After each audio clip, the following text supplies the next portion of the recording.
ये आ गया है मेरा मीशो से अगेन पार्सल।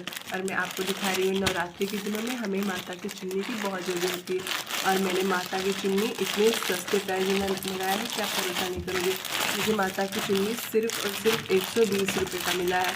और मैं आपको दिखा रही हूँ कि कितनी अच्छी क्वालिटी में आया है। इतनी अच्छी क्वालिटी में मुझे माता की चुन्नी मिली है। ये देखिए आप, बहुत अच्छी क्वालिटी है इसकी। ये देखिए मैं आपको पास से दिखाती हूँ, कितना अच्छा क्वालिटी है। और सिर्फ 120 का मिला है। और इसकी हाइट भी काफ़ी अच्छी है, बहुत अच्छी हाइट है। Thank you so much Meesho. अगर आपको भी चाहिए तो आप मुझे लिंक के लिए कमेंट करें। Thank you.